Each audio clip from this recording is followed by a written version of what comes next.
ఈవీఎంల మీద సందేహాలు, అలాగే ఎన్నికల నిర్వహణ తీరు గురించిన ప్రశ్నలు ఉన్న అభ్యర్థులు తగు సమయంలో దరఖాస్తు చేసుకొని ఉంటే ఇప్పుడు పరీక్షించుకోవచ్చని ఎన్నికల సంఘం ఒక ప్రకటన చేసింది.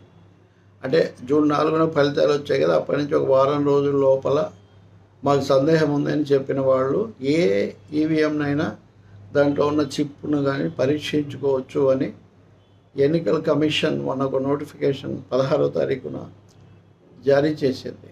దీని ప్రకారం వాళ్ళు కోరుకున్నటువంటి మాకు పలానా పోలింగ్ స్టేషన్స్ మీద సందేహం ఉంది, మేము చేసుకుంటామని చెప్పాలి. అయితే ఒక్కో ఈవీఎంను పరీక్షించుకోవాలంటే 40,000 రూపాయలు వాళ్ళు కట్టాల్సి ఉంటుంది అభ్యర్థులు.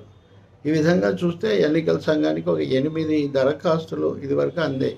ఇది కూడా సుప్రీంకోర్టు తీర్పు తర్వాత. సుప్రీంకోర్టు కూడా కొత్తగా ఏం చెప్పలేదు.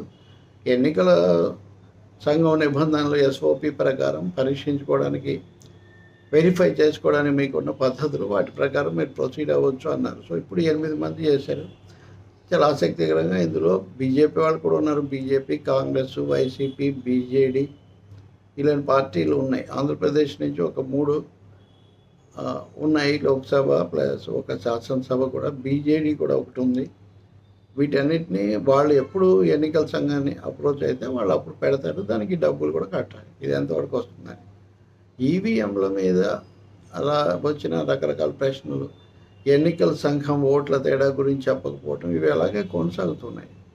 ఎన్నికల సంఘం పారదర్శకత లేకుండా, పక్షపాతం లేకుండా వ్యవహరించలేదు అన్న అభిప్రాయం బలంగా ఉంది. అది మొత్తం మీద ఎన్డీఏకు భాగస్వామిగా ఉందనే తీవ్ర విమర్శలు కూడా వచ్చాయి.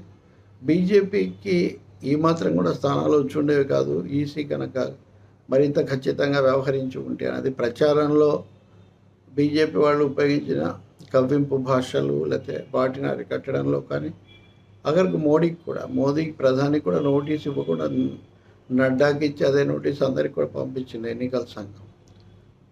అంతేకాని ఒక ఖచ్చితమైన వైఖరి తీసుకోలేదు. అనేక పార్టీలు ఫిర్యాదులు చేసి వాటిని చివరి దాకా తీసుకుపోయిన పరిస్థితి లేదు. గతంలో కూడా ఈ చర్చ రాహుల్ గాంధీ కూడా లేవనెత్తారు. అయినా కానీ అలాగుంది. 5 కోట్ల ఓట్ల తేడా ఉంది.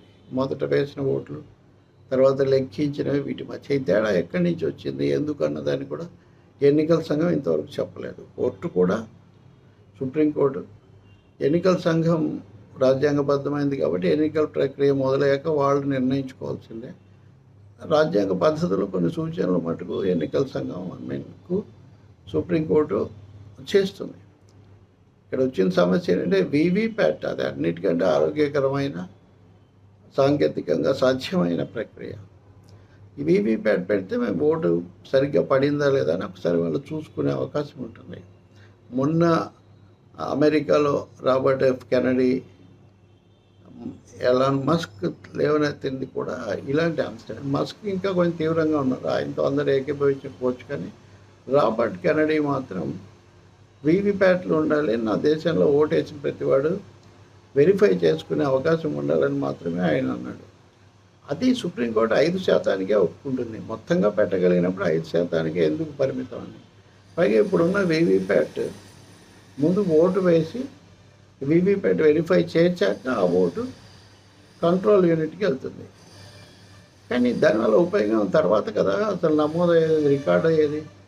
కాబట్టి సిపిఎం లాంటి పార్టీలు సూచిస్తున్నాయి, ముందు ఓటు, తర్వాత కంట్రోల్ యూనిట్, తర్వాత వీవీప్యాట్. అప్పుడు అది ఆర్డర్ కరెక్ట్గా ఉంటుంది, క్రమం అలా ఉండాలి. కానీ వీవీప్యాట్ ఓకే చేశాక అది అప్పుడు కంట్రోల్ యూనిట్కి పోతే అప్పుడు దాని వెరిఫికేషన్ వల్ల ఉపయోగమే ఉంటుంది. కంట్రోల్ యూనిట్లో సరిగ్గా రికార్డ్ అయింది అన్నది కదా వెరిఫై కావాలి అన్నది. ఈ విషయంలో మరి ఇంకా భవిష్యత్తులో కూడా ఈ వివాదాలు, కేసులు కొనసాగే అవకాశం తప్పకుండా ఉంది, అవసరం కూడా ఉంది. ఎన్నికల సంఘం కూడా తన పనితీరును నిష్పక్షపాతంగా ఉండేట్టు,